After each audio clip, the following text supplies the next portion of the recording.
जय श्री कृष्णा। राधे राधे। ओम नमः शिवाय। भगवान श्री गणेश की पूजा हर पूजा से पहले की जाती है। भगवान श्री गणेश रिद्धि सिद्धि देने वाले हैं। आज पिठौरी अमावस्या के दिन श्रवण करेंगे भगवान श्री गणेश की एक अत्यंत दुर्लभ कथा, अमर सुहाग देने वाली कथा। आप इस कथा को अंत तक पूरी श्रद्धा और प्रसन्नचित मन से श्रवण कीजिएगा। कमेंट बॉक्स में ओम गण गणपताय नमः जरूर लिखिएगा, जिससे आपके ऊपर भगवान श्री गणेश की कृपा सदा सदैव के लिए बनी रहे। एक समय की बात है, एक भाई बहन रहते थे।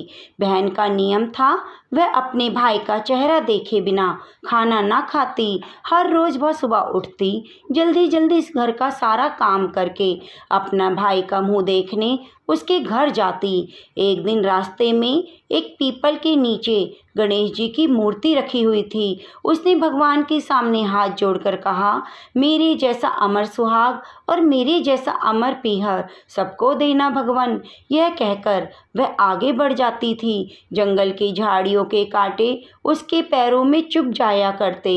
एक दिन भाई के घर पहुंची और भाई का मुंह देखकर बैठ गई तो भाभी ने पूछा, पैरों में क्या हो गया? यह सुनकर उसने भाभी को जवाब दिया, रास्ते में जंगल की झाड़ियों के गिरे कांटे उसके पाँव में छुप गए हैं। जब वह वापस अपने घर आई तब भाभी ने अपने पति से कहा, रास्ते को साफ करवा दो, आपकी बहन के पाँव में बहुत सारे कांटे चुभ जाते हैं। भाई ने तब कुल्हाड़ी लेकर सारी झाड़ियों को काटकर रास्ता साफ कर दिया, जिससे गणेश जी का स्थान भी वहां से हट गया। यह देखकर भगवान गुस्सा हो गए और उसके भाई के प्राण हर लिए। लोग अंतिम संस्कार के लिए जब भाई को ले जा रहे थे तब उसकी भाभी रोते रोते लोगों से बोली, थोड़ी देर रुक जाओ, उसकी बहन आने वाली है। वह अपने भाई का मुंह देखे बिना नहीं रह सकती, उसका नियम है। तब लोगों ने कहा, आज तो देख लेगी पर कल किसका देखेगी? रोज दिन की तरह बहन अपने भाई का मुंह देखने के लिए जंगल में निकली। तब जंगल में उसने देखा सारा रास्ता साफ किया हुआ है।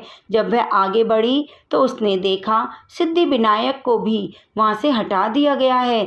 तब उसने जाने से पहले गणेश जी को एक अच्छे स्थान पर रखकर उन्हें स्थान दिया और हाथ जोड़कर बोली, हे भगवान, मेरे जैसा अमर सुहाग और मेरे जैसा अमर पीहर सबको देना, और बोलकर आगे निकल गई। भगवान तब सोचने लगे कि अगर इसकी ना सुनी तो मुझे कौन मानेगा, कौन पूजा करेगा। तब सिद्धि विनायक ने आवाज़ दी, बेटी, इस खेजड़ी की 7 पत्तियां ले जाओ और उसे कच्चे दूध में घोलकर अपने भाई के ऊपर छींटा मार देना, वह उठकर बैठ जाएगा। यह सुनकर जब बहन पीछे मुड़ी तो वहाँ कोई नहीं था। फिर वह सोचने लगी कि ठीक है, जैसा सुना वैसा कर लेती हूँ। वह फिर 7 खेजड़ी की पत्तियां लेकर अपने भाई के घर पहुँची। उसने देखा वहाँ कई लोग बैठे हुए हैं, भाभी बैठी रो रही है और भाई की लाश रखी है। तब उसने उन पत्तियों को बताए हुए नियम के तहत भाई के ऊपर इस्तेमाल किया। तब भाई उठकर बैठ गया। भाई बोला, बहन, मैं बहुत गहरी नींद सोया। तब बहन बोली, यह नींद किसी दुश्मन को भी ना आए, और उसने सारी बात बता दी। गणेश भगवान, जैसे आपने उस बहन को अमर सुहाग और अमर पीहर दिया, ऐसे सब किसी को देना। बोलो गौरी गणेश की जय। आइए दोस्तों, अब श्रवण करते हैं गणेश जी की पौराणिक और प्रचलित कथा। एक बुढ़िया माई थी, मिट्टी के गणेश की पूजा करती, रोज बनाती, रोज गल जाते। उसने सोचा क्यों न पत्थर के बनवा लूं। एक सेठ का मकान बन रहा था। वह बोली, पत्थर का गणेश बना दो। मिस्त्री बोले, जितने में हम तेरा पत्थर का गणेश बनाएंगे उतनी देर में दीवार न चिनेंगे। बुढ़िया बोली, राम करे तुम्हारी दीवार टेढ़ी हो जाए। अब उनकी दीवार टेढ़ी हो गई। वो चिने और ढह जावे, चिने और ढह जावे। ऐसा करते करते शाम हो गई। शाम को सेठ आया। उसने कहा, आज कुछ काम नहीं किया।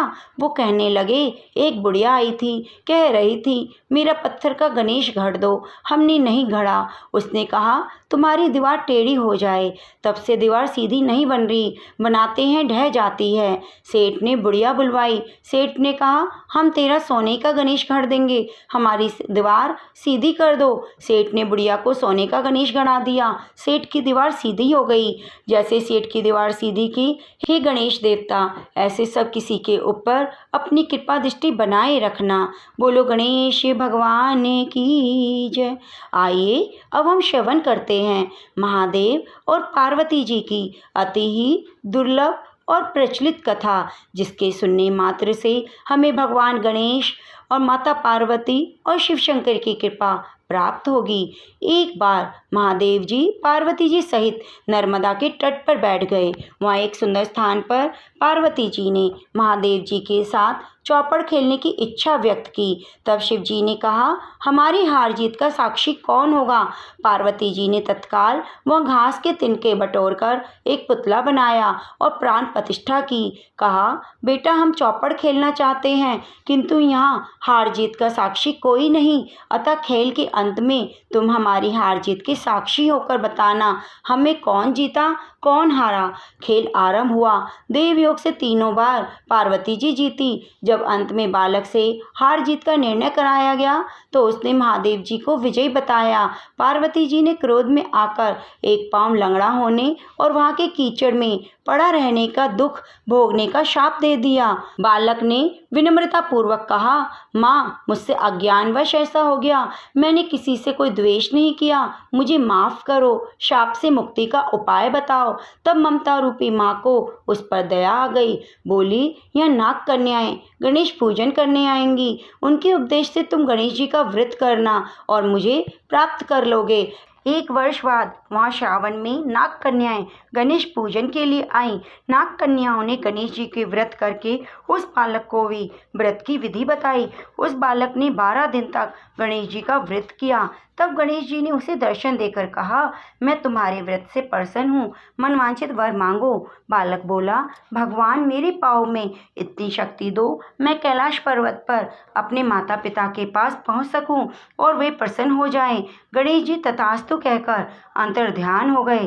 बालक भगवान शिव के चरणों में पहुँच गया। शिव जी ने वहाँ उससे पहुँचने का कारण पूछा। तब बालक ने सारी कथा शिव जी को सुना दी। उधर उसी दिन से अप्रसन्न पार्वती जी शिव जी से विमुख हो गई थी। भगवान शंकर ने भी बालक की तरह 21 दिन गणेश जी का व्रत किया, जिसके प्रभाव से पार्वती जी के मन में स्वयं महादेव जी से मिलने की इच्छा जागृत हुई।